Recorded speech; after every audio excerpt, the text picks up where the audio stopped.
We're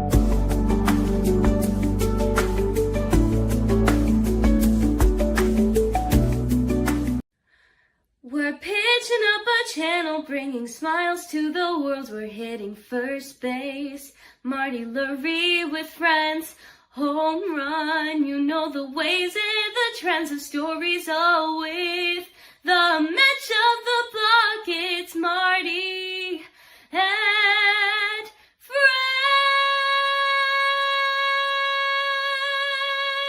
Marty and friends. All right, I love it. I love the intro. That is Ruby Barmay, and I love it. It's great. And boy, it's nice to be with you live. I'm in Mesa, Arizona. We're joined by a baseball analyst, broadcaster, and a man who knows a lot about ball, and that is Glenn Kuiper. And also Eric is with us tonight. And Eric and I have been talking ball going back about 15, 16 years when I first came to KMBR. And he's a regular caller. He was Eric from Beale Air Force Base. The one and only. Yeah, how about that? Thanks for having me, Marty. And Glenn, it's great to meet you.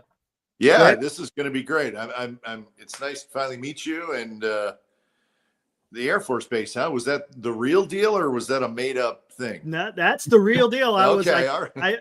I did 21 years. I finished it out at Beale Air Force Base when I came back from Germany. The great year. I came back in 2010, the summer of 2010. And yeah, those first few years back from Germany, those are pretty good baseball memories. So yeah, I was calling in every day for almost a decade, right, Marty? Every weekend. It was great. Thanks for your service. How about that? Thank you. Awesome. Thank you, Glenn. I appreciate that. Thank Yeah, you, it was sir. Giants. Now he's got his own show on YouTube, Giants Sports Talk Live. We're Yeah. going to check it out. Quite a bit, which, Eric, I'm amazed that you can do that, and I'm very proud of you. Thank you. I appreciate that, Marty. Just stay away from Musk. That's the main thing. And you know what 5 things you did last week. All right. We'll talk about that. But it is baseball. It is spring training, and Glenn and I spent some time in the dugout this week. And, Glenn, just your general feeling about the ball club and being down here now. Well, it is. I love our chats, our dugout chats, Marty, because you and I start chatting, and then different people walk by, and we chat with them. It's sort of something we did last year, and I thought it was great, and I looked forward to it this year. So we've already done it a couple times, but I mean, the players I have talked to said there is a different feel to the team and the organization. Now, does that mean they're going to win more games? No, we don't know that. But I do think that there's something there as far as, what do we want to call it, the Buster effect or whatever. But there's that feeling of, hey, we're the San Francisco Giants. We need to be good. We need to, be an organization that people look up to because we've been there not long ago. And I think that's starting to come back a little bit. So that whole change of the attitude within the entire organization, I think that's a real thing. And listen, maybe I'm an optimist, but I kind of like this team. I do. And I think they have a chance to be a pretty good team. Are they going to win 100 games? Probably not. But, I know we're going to talk about this, for the next period of time, us three. But I think this team has a chance to be pretty good. There's a lot to like. I think maybe more to like than some people are seeing. And, I'm not trying to be an eternal optimist. I just look around and see what I see like you guys do. And yeah, there's some stuff there, and I think they're going to be fine. Well, there's less pressure around the ball club, and it's more professional baseball. And that is the Buster effect, and Randy Wynn and JT Snow and Hackman was here. And you just have that feeling. And I think that's significant. That's important. Eric, Glenn and I obviously are down in Arizona. From your perspective, what are you seeing and what are you feeling just about the ball club in general? Then we can get into some specifics. All right, thanks. Yeah, both of you guys kind of hit the nail on the head, and it starts from the top, right? When we're talking about the San Francisco Giants, we got a guy in Buster Posey who understands what it takes to win. It's going to take a while. We're going to have some patience. I know, especially on my channel, we get after him. I mean, we do. There's certain things that he said, and we get after him a little bit. But for the most part, he's bringing, and I've said this all along, he's going to bring a philosophy to the club that I think has been lacking for the last 6 years under Farhan. So I think, hey, is it mean they're going to be going to the World Series? No. But are they going to be better? Absolutely. I think 100% they're going to be better. And it's just, unfortunately, it's just going to take time, and we're going to have patience. And I do like the direction of the club as far as the mindset, the philosophy, maybe the type of baseball they're going to play. I would absolutely love to see them start. And we talked about this on the show yesterday. I would love to see them run more aggressively, play some exciting baseball. Don't always rely on hitting that ball over the fence. Don't get me wrong. It's exciting, but I want to see just different ways that you could score. And that would be a lot of fun to watch. Well, you're right. You got to be able to do that. They did win today, 6-4. Over Seattle, and that pushed their record to 3-2 now, and they've got a couple of ties in there as well. But today, and the key for me in spring training, you like to see some phenoms, some people jump up. Then you always say, well, he's a double-A player, and, hey, Ma, they started throwing the curveball, I'll be home soon, that kind of stuff. But there's a player in camp, and he pitched today, and that is Landon Roupp. And he pitched today in his 2 games, and I wrote it down. He's gone 5 innings. He's given up 1 hit, guys. No runs, a walk, and 8 strikeouts, and it's not just curveballs. Now, if he was his first time up facing big leaguers, I'd say, all right, it's only February 27th. Let's see what happens in a month. But this guy dominated last year. He was pretty good last year. So my feeling is on this one, he's someone to watch. And we want to talk about who's doing well in spring training, who's making some noise. Landon Roupp is making some noise. And I'll start with Glenn on this one. This guy's got potential. He could start. It's not impossible. Or he could be the long reliever with Sean Jelly. Glenn, what do you think? Oh, I think he's locked up a little bit.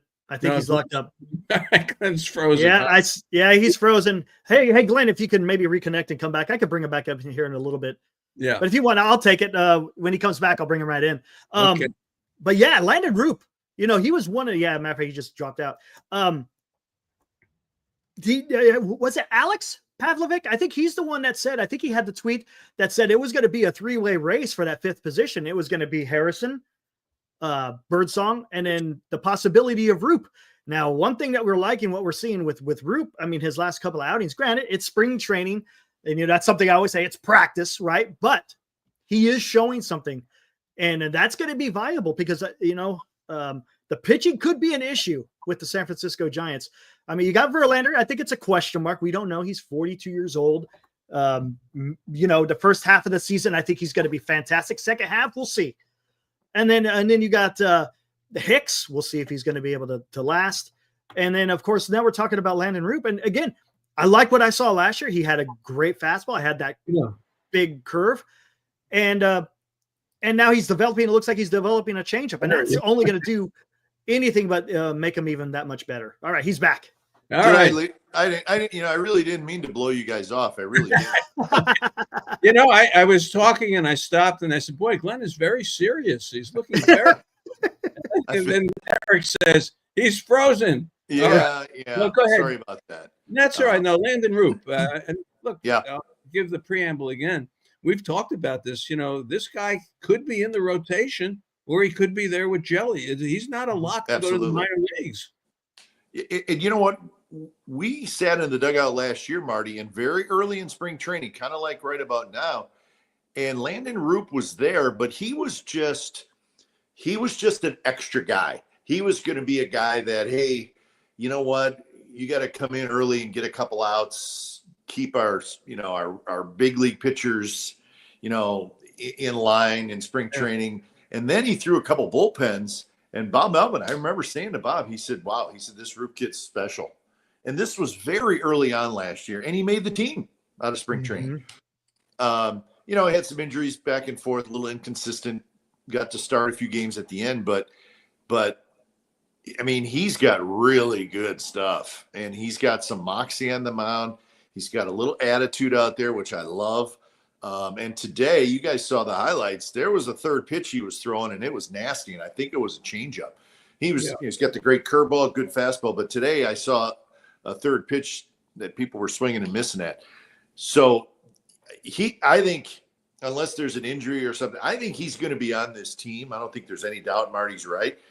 If he's not the fifth starter, then he's going to go to the bullpen where he'll be a huge, he'll be great down there because, I mean, the stuff is real.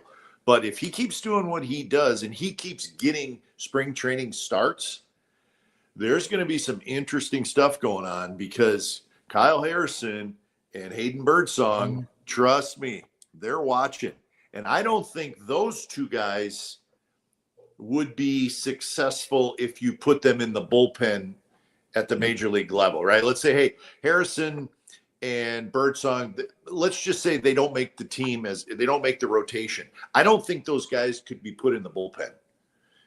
Roupp, you could do that if you had to, if you really wanted to keep them.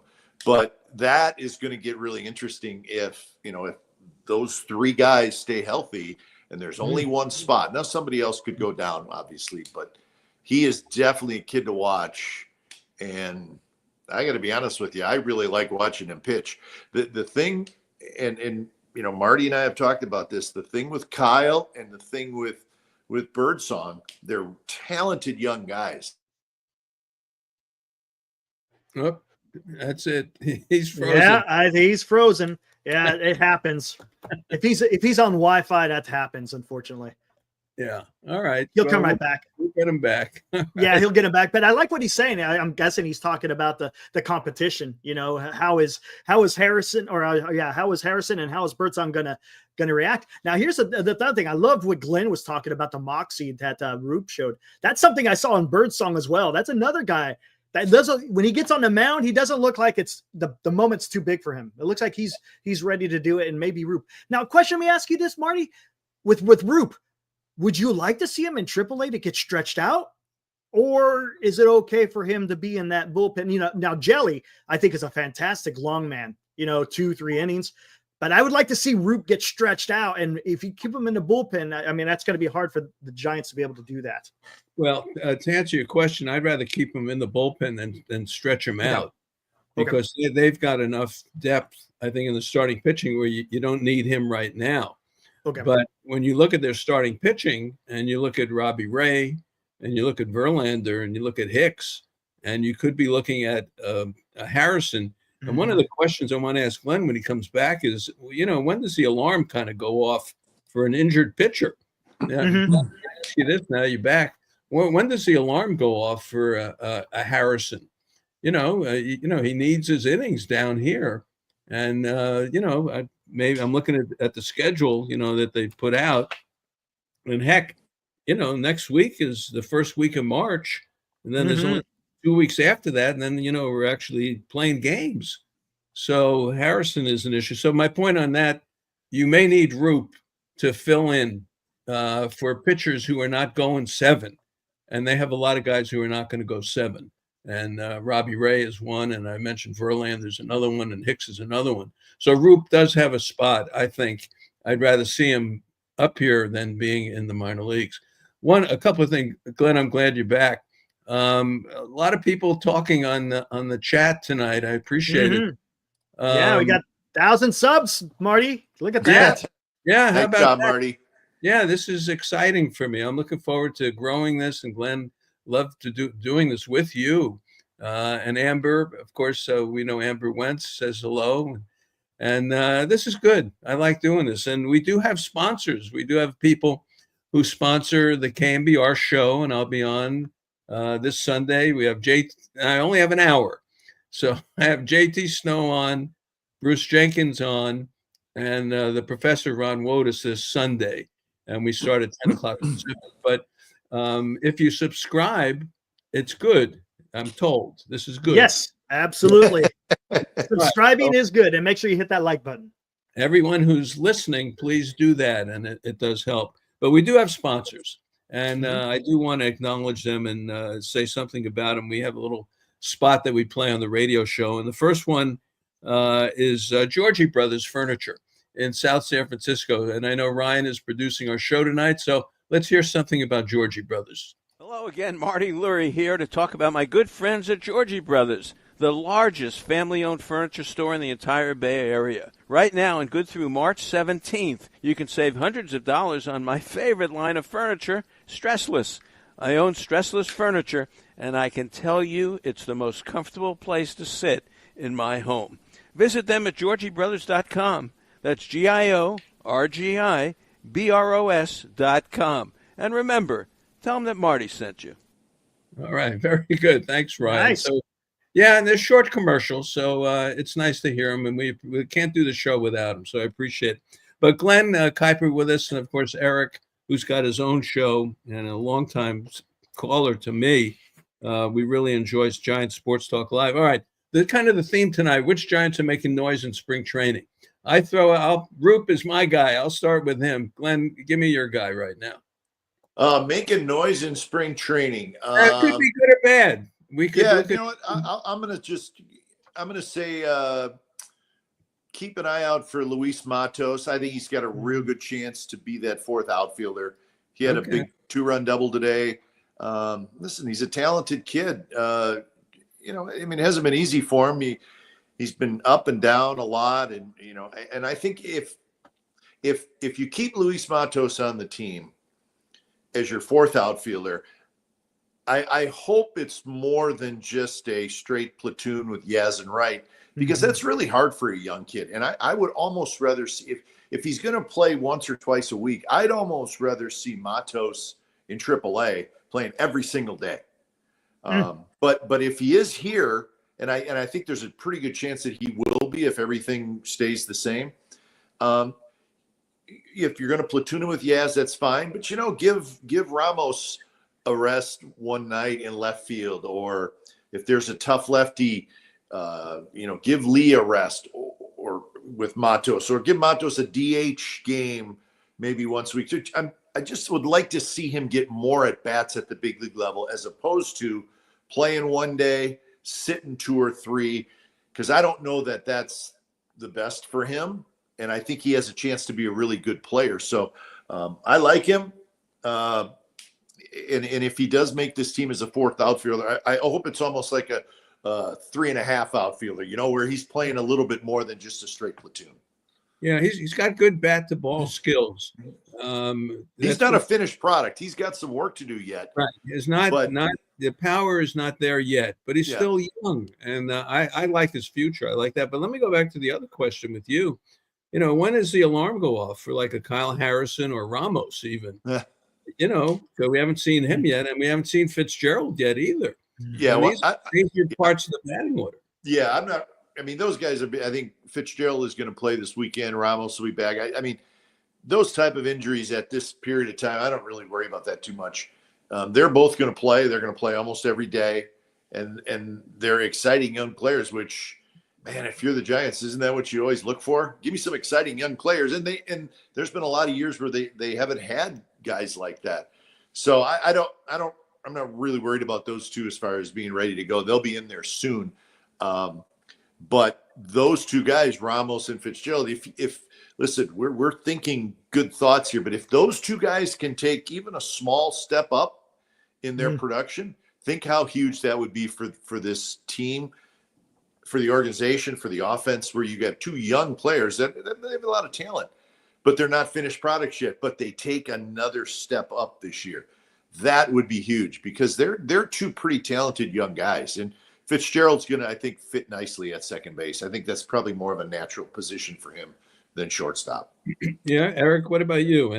Anyone that jump out at you, good or bad right now for you? Well, let's all stick with the good. How about Gerard Encarnacion? He's been having a decent spring. I mean, my co-host Glenn, he absolutely loves the guy. And hey, maybe he makes a run to, maybe he's a DH, maybe plays. He seems a little bit big to play out in the outfield, but who knows? Maybe he can. But yeah, it seems like every time he hits the ball, it's coming off the bat pretty fast and pretty hard. So yeah, Gerard, so far, early in the spring, it seems like he's got a few doubles. I can't remember if he has a home run or not, I know he has a couple of doubles, knocked in a few runs. So yeah, I like what the Gerard is doing. Glenn, to ask you a question, would you be opposed to having Matos just, we know what we're going to get in Yaz. Yaz, he's a proven exactly. But if you make him like the defensive replacement, you got a lead in the 8th inning. Here comes in Yaz, and he's going to lock down your defense for you. And then as far as then, he could come in as a left-handed as a platoon. But I would love to see Matos just to get that run. Yeah. Kind of like, do that with, like they did that with Ramos because of an injury. I would love to see them to do that with Matos just in right field. Yeah. And I understand what you're saying. And I think, there's some intangibles with Yaz that I think make him a pretty good player, but I think your question is a fair one. But what I was thinking too is if you get Matos a decent amount of at-bats this year, like I was saying before, maybe not every single day, but just where he's not just sitting around and it's right. hard. Maybe then you have something for 2026, right? You know what I'm saying? Because Yaz is a free agent, right? I don't know that he'll be brought back. That's a long ways away yet, but maybe if he gets enough playing time and improves on some of those small things that he needs to work on and gets to play a fair amount, not every day, but a fair amount, then maybe you have your right fielder for the future. So that's kind of the way I would look at it. But I just don't want him to sit on the bench a lot. Right. Correct. That's I think that's where you and me agree. Like, yes. How can we get Matos in the lineup?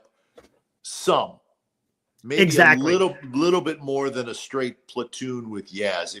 I think if you can do that, in however different ways you can do it, I think that would help him, and it may help your future as well. Because as we said, there's a lot of talent there. He's just got some things he needs to tighten up, and let's hope he can do that, because I don't know that he was always ready to play at the big league level the last couple of years. Even though there were spurts where he was like, "Wow, this guy's awesome," there was also long stretches, where he was really trying to figure it out, and even in the outfield. So, there's some things that he needs to tighten up a little bit, but that's what I'd like to see. Just play him a little bit more than a straight platoon.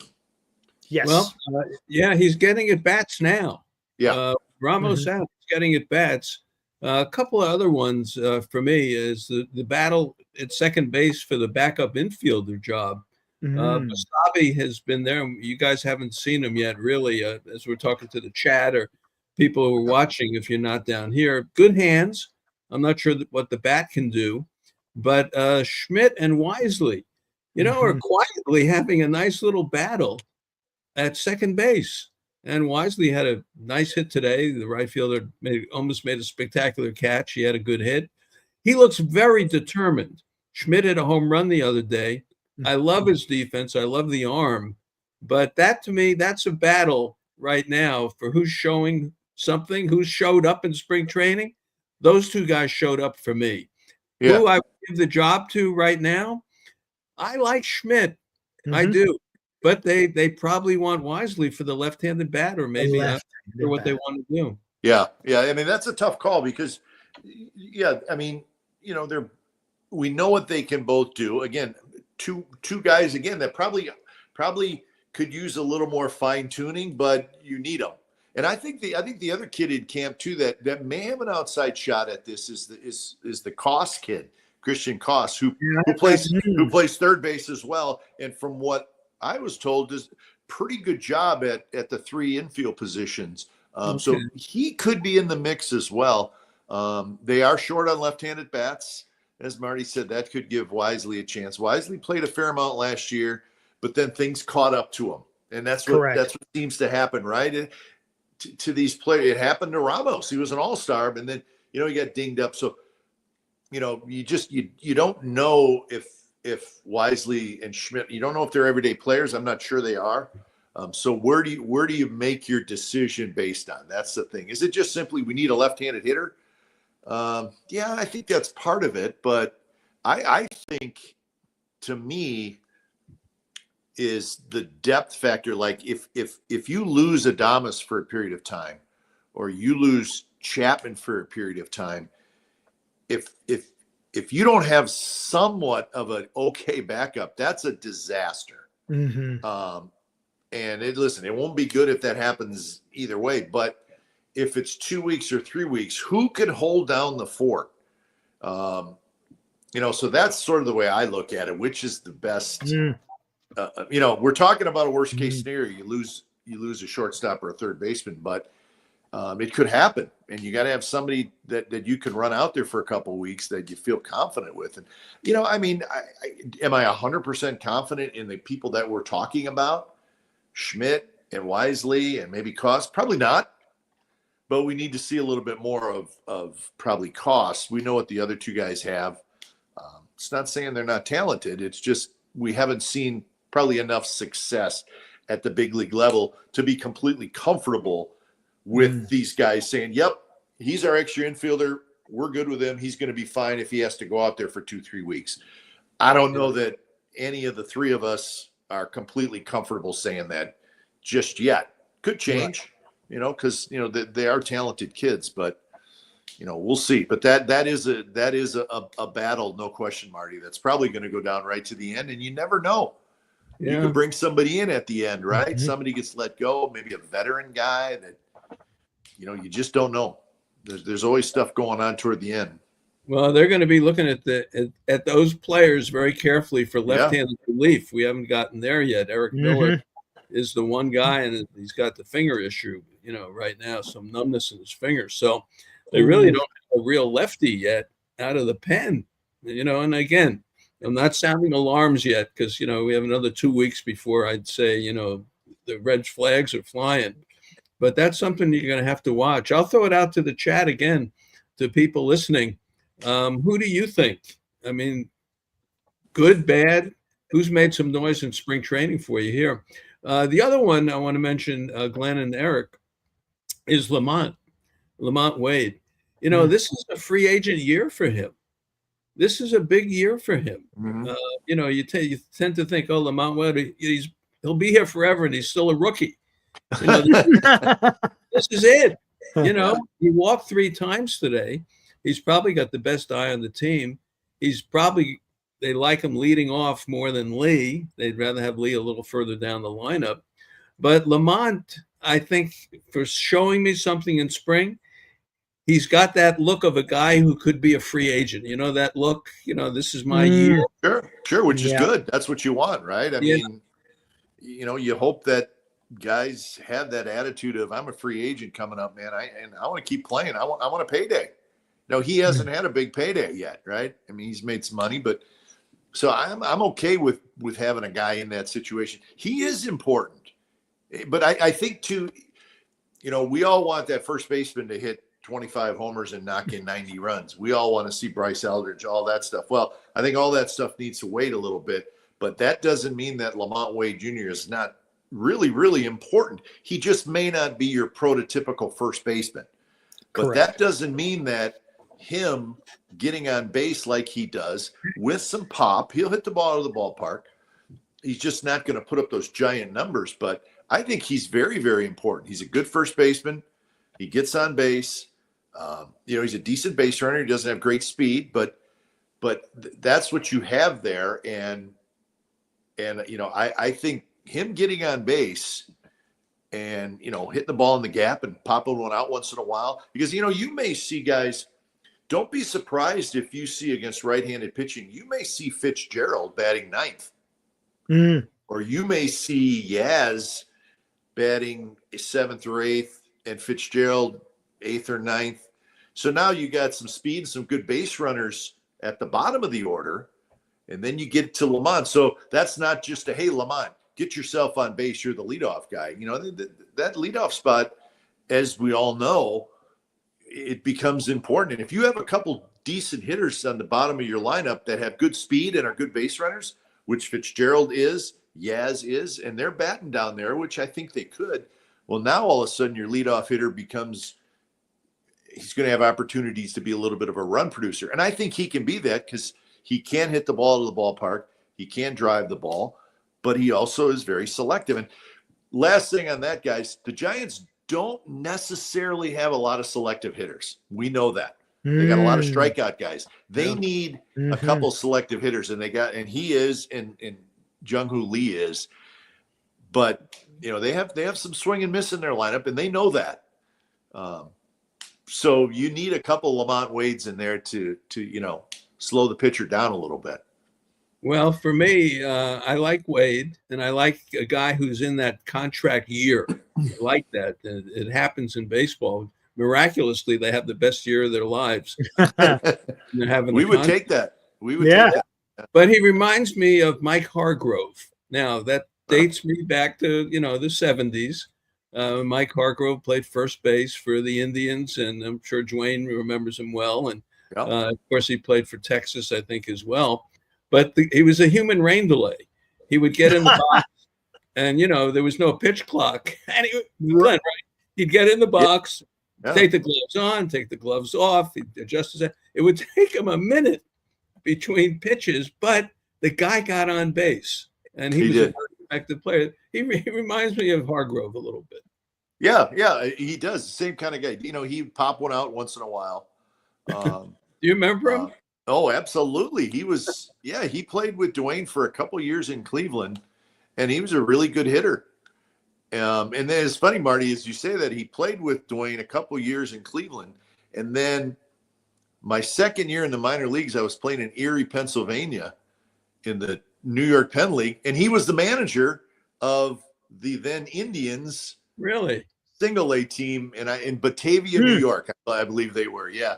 So I got to talk to him and stuff. And then he eventually obviously became the Indians manager won a whole bunch of games, but he was starting out his managerial career 1986, I believe. So yeah, we've known Grover for a long time, and he's great. Oh, good. Yeah, he was the manager, I think, when the White Sox had 10-cent beer night. And and the fans there you go. And at the sixth inning, the game was forfeited or disco. They should have learned something from the Indians doing 10-cent beer night in 1972 or 74, but they didn't learn anything. They had to cancel the game. Yeah, disco. We digress, Marty. Eric, we're talking about how old we are. Yeah, but that's the beauty, the color of baseball. That's baseball. All right, let's see. Carol T says Wade clogs up the bases in the leadoff spot. Okay, Carol. David Parmley, Wade is hitting 0 with a 429 on base percentage. Abraham Khan. Abraham, I'm sorry. He likes Matos. He's a Matos guy. So he's a Matos guy. Absolutely. What's up, Ibrahim? Good friend of mine. Oh, good. What he's saying is true. I mean, guys are going to get hurt. I mean, it just happens at the big league level. You don't want it to, but it just does. And that somebody's going to miss some time. It happens. And I do think, I think, he mentioned or said Matos was pressing last year. And I think that's what happens with these young guys when you ask them to play a day. Yep. Play Monday, but you're not going to play again until Thursday. Well, what happens on Monday? They press. It's hard for a young player to be a part-time player. Mm-hmm. It's very difficult to do. And I always feel kind of bad for these young kids because they're in the big leagues and they're happy to be in the big leagues. It's great getting big league money. But they also realize that it's hard to be a big leaguer, and then it's hard to be a part-time big leaguer.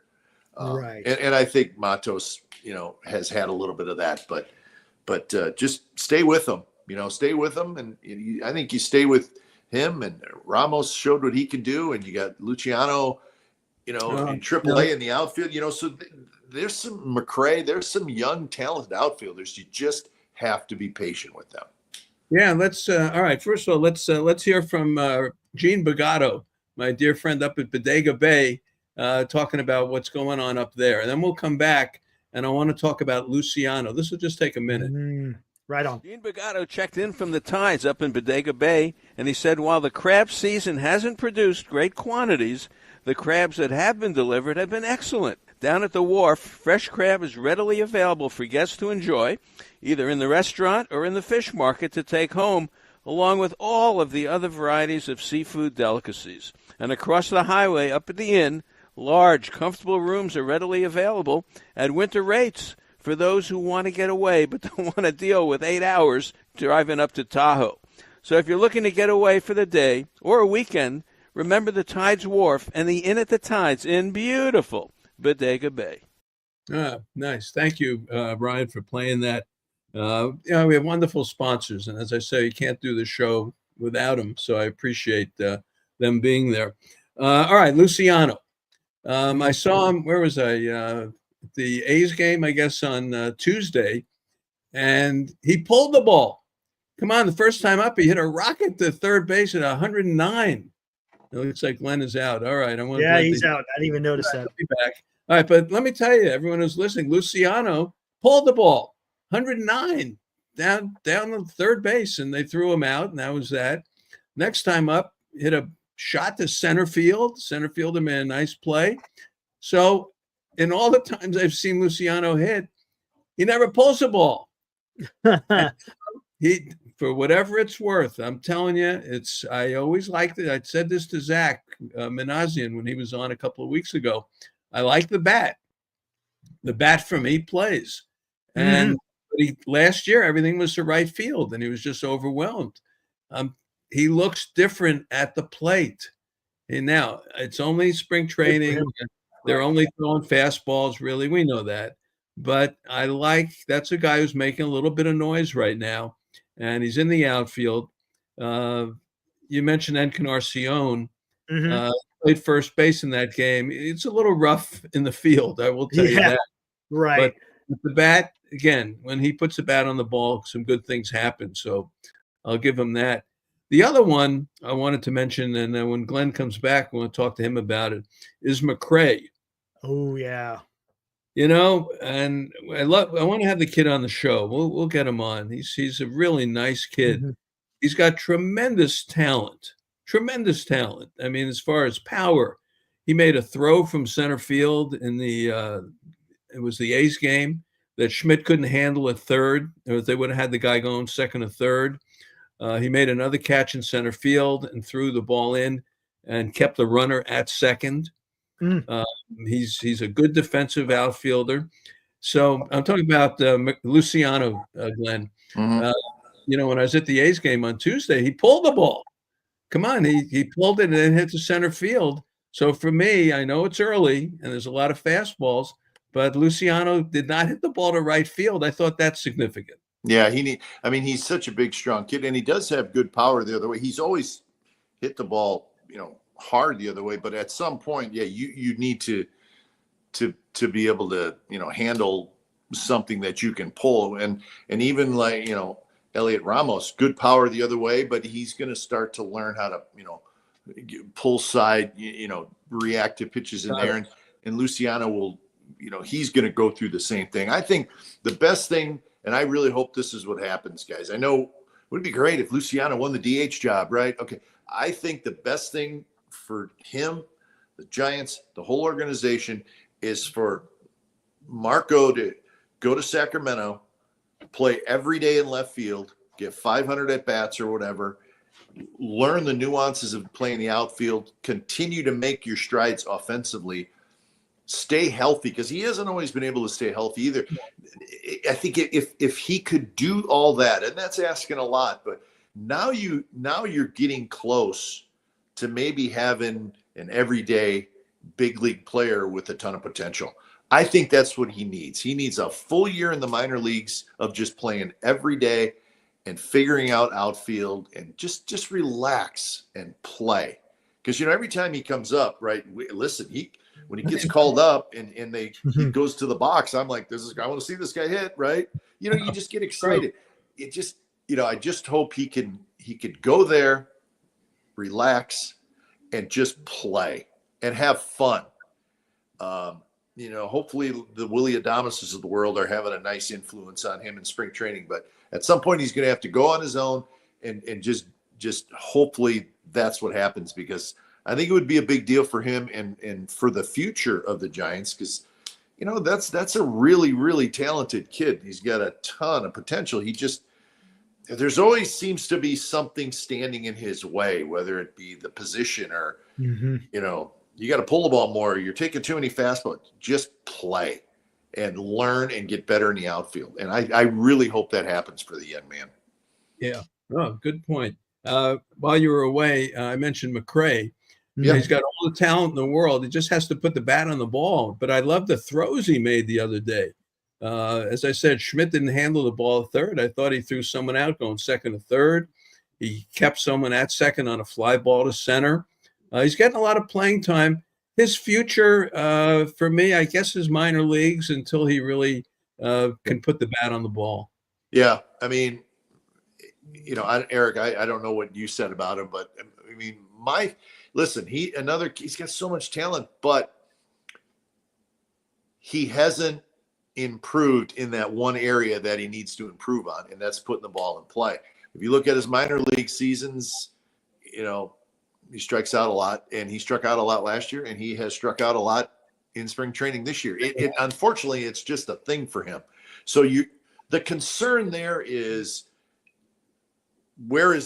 how can he be better at that? What are you going to take a smaller swing? You're going to choke? No, I don't think you're going to do that, but he has to somehow figure out a way to cut down on his strikeouts. I know guys strike out now all the time, and it's just kind of the way it is. But I feel like, there's kind of an amount that when you strike out over this much, if you're striking out 40% of the time, I just think that's too much. Right. If you're striking out 30, 32, but if you're doing everything else really well, okay, I can live with that. But when you get up to the 40%, to me, that's just not acceptable at the big league level. That's just how I feel about it. I mean, you have to figure out how to somehow put the ball in play more. He has to do that. Otherwise, I think it's going to be hard for him to be an everyday big league player, even though he does a lot of other things really well. You just cannot strike out that much. That's the way I look at him. And that's what I was thinking too. And Glenn, maybe you can speak to this, because I even thought, hey, maybe don't try to swing for the fence. Maybe adjust your swing, because imagine the havoc he can create on the base paths. Yeah. If he just finds grass, oh my gosh, that would just be, it's kind of harking back to the old days of baseball. But maybe that's what if he needs to succeed, he may have to do that, because like you said, a 40% strikeout rate is just not going to play. Yeah, and what I mean, Aaron Judge, if he was Aaron Judge, if he was hitting 45 home runs, but he's not, right. But there's other things he does well, and he does have some pretty good pop. But there's just too many times that strikeouts come into play when you're the guy that's striking out 40% of the time. Right. Just don't think. And I think your point is great, but as a guy who's played this way his whole life, are they willing to do that? Hey, shorten your swing, choke up. Guys don't like those words, Eric, now as big leaguers. Yeah. You see a lot of guys with 2 strikes, they take the same swing that they take on a first pitch fastball. I think it's really hard for guys to change, which for him would be a pretty significant change, I think, to remedy, the issues he has with the strikeouts. I like the kid. He plays with an edge. Right. And he's got great speed. He's a really good defender. He's got a list of tools. He does. Yeah, he does. Right. But that the one thing does sort of overshadow that, and it's overshadowed that from his first year in the minor leagues, if you look back at his numbers. Yeah. Well, people who made noise in spring training. I got to see Robbie Ray the other day. Literally makes noise. Everything. That's a good one, Marty. But I had the feel. I said, something. He looks healthy. Yeah. He's walking around smiling, and I got to see him pitch a couple innings against the A's, and he throws 94, 93, 94, but didn't get up to 97, 98. Had a little bit of a breaking ball that he got over the plate a little bit, but he looks healthy. Mhm. He looks healthy. And I think for me, it's my first time really seeing him. I know he walks a lot of people. He gets in trouble, gets a lot of deep counts. And that's why he doesn't go very deep in the game. But he looks healthy for me so far. So I'm going to throw Robbie Ray out there. Yeah, yeah, they like what they see, and now it's the great story about how he talked to Scooble, and Scooble showed him how to throw a changeup. He's going to try to get that going, which I like that because the guy's won a Cy Young. What is he? 33, 34 years old, but he's still trying to get better. And you have him for 2 more years. You're paying him a lot of money. I think he's a really important part of this whole mix. Yep. Verlander's Verlander. I think he'll be fine. But Jordan Hicks, we don't know about him yet. There's still, there's still question marks for me with him being a starter. And then you got the young guys at the end. So you start looking at it that way. I like their pitching, but as most places, most teams, you're like, well, there's a couple question marks. They're not question marks, but this guy needs to be, and this guy needs to be, and I think Robbie Ray needs to be pretty good for the Giants. I saw him a lot when I was with the A's. He was in Seattle, he was in Toronto, and he can be dominant. He can be really, really good. And if he has any type of changeup, well, that's a whole different ballgame there. Because he to me, in seeing him back then, he was a lot of fastballs and a really good slider. And I know he had a little curve that he threw sometimes, but a changeup, that could be a difference maker for him. I think it'll be something fun to watch. But I'm with you, Marty. He needs to be good. Yep. He can't be average. He needs to be good. And he took the ball and he looked healthy. He looked healthy. All right. The other one I want to talk about is very important for me, and that is Hicks. And I got to see Hicks throw his innings against the Cubs. Very interesting. So let's hear from River Islands, my favorite place with Woe. And then I'm going to come back. I want to get you guys' impression of Jordan Hicks. And I'll tell you what I thought of him last year, and I'll tell you what I think of him this year. Hey, it's Marty, and I'm here to tell you that it's time to discover the islands, and of course that means River Islands. They're celebrating 10 years of bringing the good life to Bay Area homebuyers. What's more, Del Webb, one of America's best-known builders for active adults in the 55 and over crowd, has just opened 3 neighborhoods at River Islands. They're building a huge community center on its own lake, all for buyers looking for a great lifestyle and a little less maintenance. I like that. Homes are priced from the 600,000s. Start your tour online at riverislands.com. Isn't it time for you to discover the islands? It sure is for me. It's funny doing this because, when you're on the radio, you do a commercial, they don't see you. Commercial. I'm sitting here listening to myself talk. Oh, you mean so when these commercials are running, our faces are on because I could be thinking some crazy thoughts about the commercials right? you're running. Eric, right? We're on. We're right. We're live. I'm glad. I was behaving. Funny to do it, but look, without the sponsors, you don't have a show. But it's a little different for me getting used to it. All right, I thought Hicks last year was one of the best pitchers I saw in all of Arizona. I just thought he really just was terrific. And I saw him the other day, and I think he went. Did he go into the second inning? I think he went into the second inning. Got one out. 1 1/3, right? Yeah, he had the bases loaded, nobody out, and got out of it in the first inning. But, Glenn, this guy's throwing 99, 97, 98, 99, and he wasn't missing by much, believe me.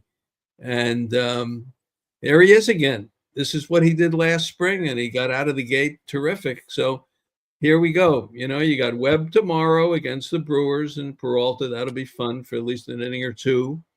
And then you come back with Robbie Ray. Then we haven't talked about Verlander yet, but then you come to Hicks. And then you got that mishmash of, is it Birdsong? Is it Harrison? Is it Roupp? What are you going to do in that 5 spot? We haven't even talked about Keaton Wynn and Tristan Beck and all that. But for me, Hicks yesterday looked like the Hicks of last year. And I sat there and I went, wow, that ball pops. Yeah, there's no question about the stuff. I think that speaks for itself. I need to see a little more success as a starter to feel like this transformation into a starter is going to work long term. I mean, he's signed for 2 more years after this year for quite a bit of money. The stuff is terrific. I mean, it fits the definition of electric. But we also saw, after about 2 months, we saw it all slow down, and all of a sudden the velocity is down, which I think most everybody kind of anticipated that this may happen. So that's why I think this year is a big year. He needs to prove that, it can't be just a 2-month thing where he's lights out. It needs to be the whole deal, because the stuff is terrific. And I think too is what he needs to probably learn how to do too is when that velocity dips a little bit, and it will. I mean, he's throwing 100 miles an hour. Okay.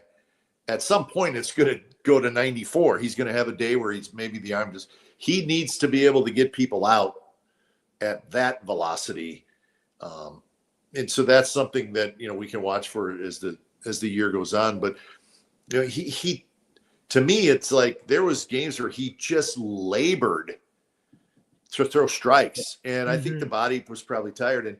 And so that's something too. It's a little bit like the Harrison Birdsong thing. There's just a lot of pitches that are not competitive, right? Nowhere near the strike zone, no guesswork for a hitter. And I saw that a little bit with Hicks too. So if those guys could just get a little closer to the zone with his stuff throwing 100 miles an hour, he just needs to be around it, and he's going to get a ton of outs. So I think, Marty, this is going to be a really important year for him, and this development of him saying, you know what, I can be a starter in the big leagues, because the stuff is plenty good. I mean, that's never been an issue. It just needs to be, I think that stuff maybe needs to be used a little bit more efficiently, and that's going to help him in the long term. It's such power, Eric. I'll let you comment on this. He's such a power guy that, he's like Ray was, Glenn, like you saw Ray a few years ago. Ray would go 4 2/3, 5 innings. He was out. Yeah. And this guy is a power guy, and that power was there. Someone should make him a reliever. You know that? That's funny. I say that all the time. I set the guy up for success. The guy would be absolutely dominant in the pen. I know he doesn't want to do that. He wants to be a starter, but he can give you sometimes you got to make a decision. Yeah, he's going to go out there and say, "Yeah, I could go out there and do it," but put him in the place where he's going to succeed, and he would be absolutely. You talked about it, Glenn. He's electric, and that's the type of arm you want to see at the end of a game. I'd hate to see him. He's going to try to be a starter. Like you said, his velocity will be there, but then as the season wears on, is it still going to be there? And then by that time, if you have to put him in the bullpen, well, he's already spent, so to speak. And it's, man. Yeah, and that's what happened last year a little bit when he went back down to the bullpen. I mean, and he had a shoulder, right? He had a shoulder issue, if I'm not mistaken, too. Yeah. And you got to be careful, and I think he made a comment before even spring training. He says he wants to be around 97, 99. Like, man, trying to do, you have to go on minimum of at least 5. Yeah. He's not a Nolan Ryan, right? He's take 5 from him in his spot. Would that be all right? Can you deal with that? Yeah, maybe. I mean, I think that's a good question. I remember saying last year at this time, listen, if his 5 innings are dominant, okay, you know what? I'll take that. The problem with last year is it was dominant for about 7 or 8 starts maybe, but then it was 3 innings and 3 1/3, and it wasn't quite as dominant. So to answer your question, Marty, I think I probably would, but we could probably say that about a lot of starters. Would you take 5 from that start? Yeah, I'll take it. Perfect. Well, I would take it from Hicks. That's why you need Roupp and Jelly. These guys are going to be part of the pitching staff because you have now Verlander. I thought, he was smooth. He looked all right. He gave up a home run, but I thought, did he look like Verlander. And then I said to myself, well, do I look like Marty Lurie 20 years ago? No. The guy's 42. And it looked like maybe he was pushing the ball just a little bit. But, let's see. But I'll tell you one thing. He looks like a pitcher on the mound. That mound is his. Mm-hmm. Nope, I think we lost him. He'll come back. But yeah, absolutely. Marty, to your point, that's what's going to be important about having these long guys. And here's a question. Maybe it's a little bit early to ask. We're only a week into spring training. Do you think they go with an 8-man bullpen or 7? Well, would you sacrifice that bench? Yeah, it's early in the season with a lot of off days and things like that. You may not need that many relievers early in the year. But on the other hand, this team is not built for starters to be going 7. Now, Posey wants him to go deeper in the game. That's part of his philosophy. I want baseball again, the way we won with it, with starters dominating the game. So that's going to be interesting. We'll see how that works out. I don't know what Bob Hoffman's going to do with that. The other one, well, why don't we talk about Rick Robin for a second, and then we'll get Glenn back because I want to talk about Bryce Eldridge. And I got right on quite a bit of him in that A's game on Tuesday.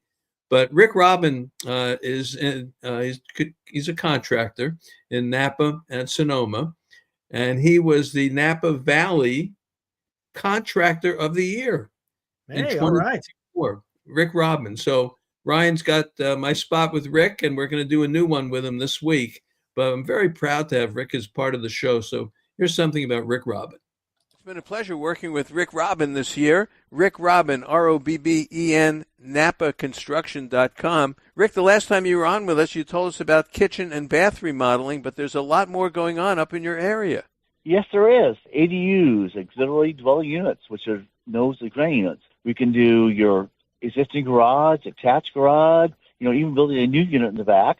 And so what we do is come out, bring our architect out there. Such a great thing. No sewer hookup fees, no water hookup fees. So that's what we do.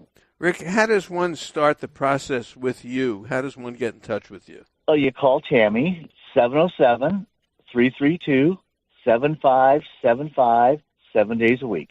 Rick Robin, ConstructionNapa.com. Rick, the thing I like about this, no problem for me. You come out with the plans, the permits, everything is in-house, no fees, and you get a new unit that you can rent out and get money back on your investment right away. I like it, Rick. Thanks, Marty. Love talking to you. Rick Robin, ConstructionNapa.com. All right. Well, that was good to hear from Rick. Have Glenn back yet? We haven't seen Glenn. No, not yet. I haven't seen him pop in yet. All right. He's been freezing up a little bit there. But it's a lot of fun talking ball with both you guys. And it's something I love it. We'll continue doing this all year. And it's going to be fun to do it during the season, to have, I like once a week.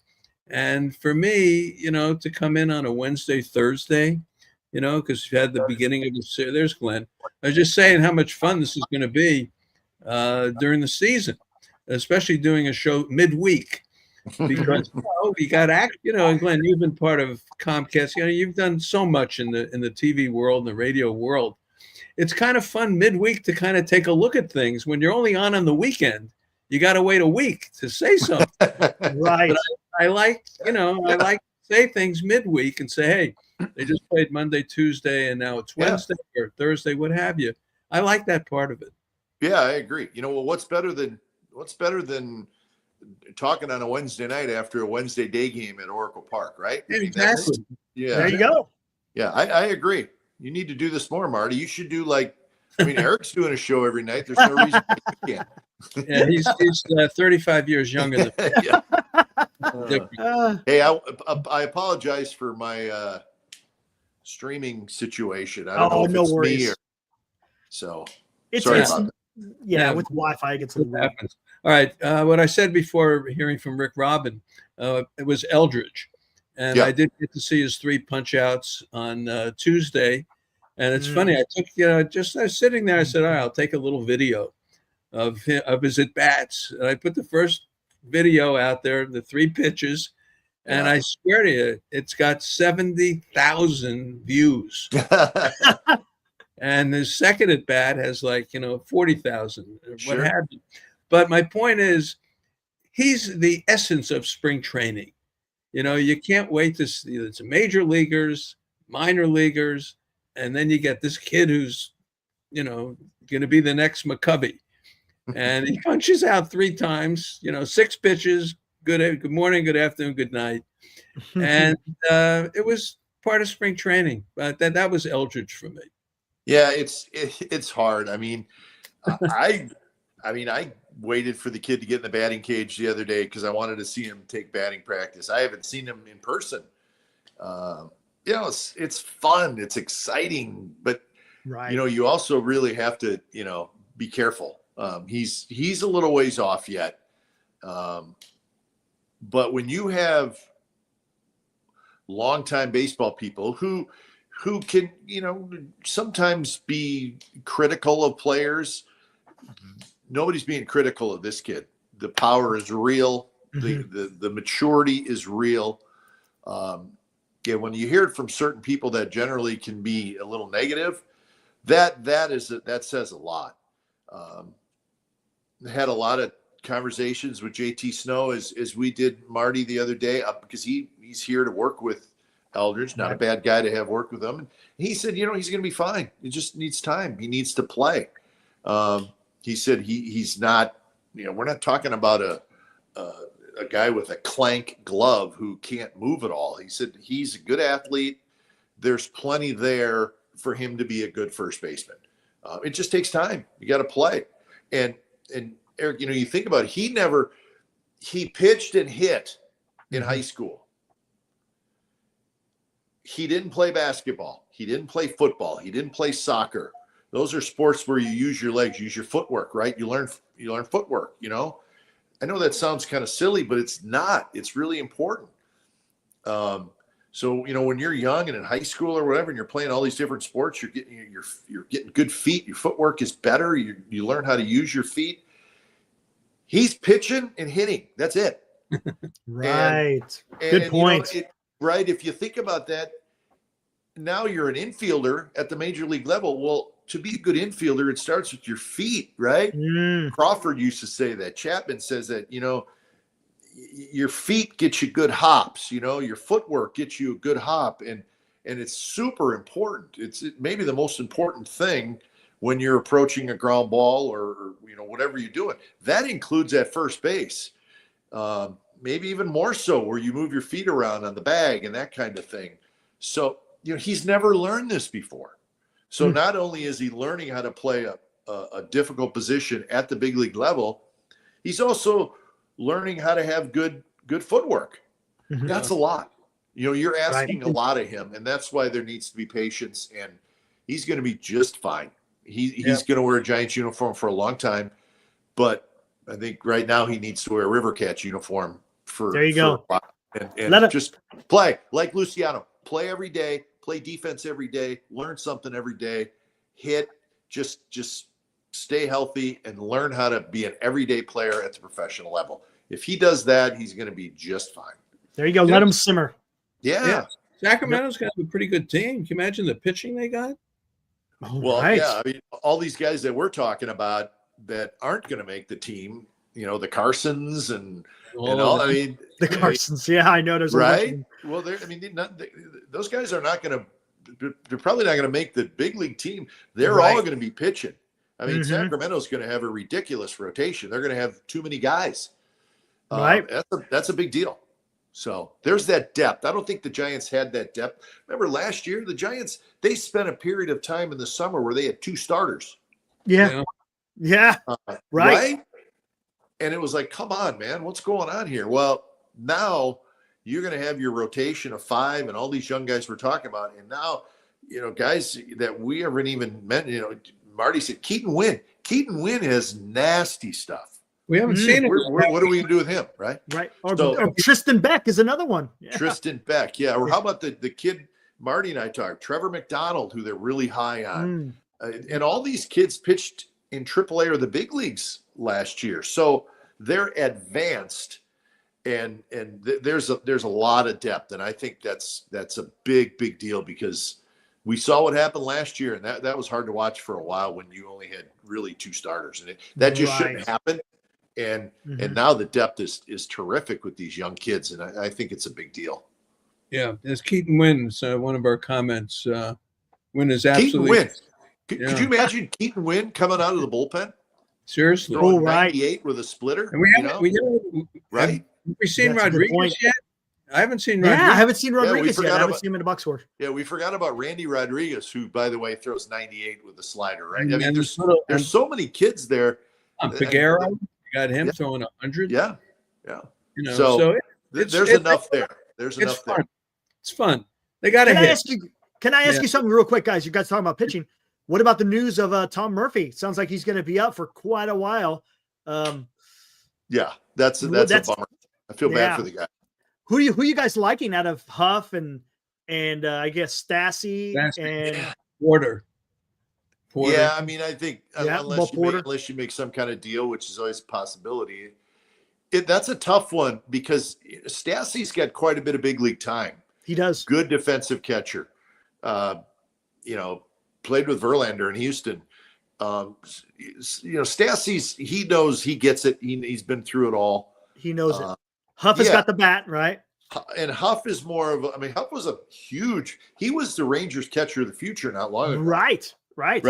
And he's a big kid. I don't know if you guys have seen him. Marty, of course, he's a big kid. He's tall, lots of power, lots of strikeouts. So the decision is, you got a veteran guy who's caught a ton of big league games, and he can hit a little bit, or you got a young kid who's still kind of a prospect, but his batting practices are very impressive. I mean, he really hits the ball hard. So, where do you go there? Which route do you take? So I think that's a tough call for the Giants if they don't go get somebody and pick one of these 2 guys, because it's really 2 different types of players.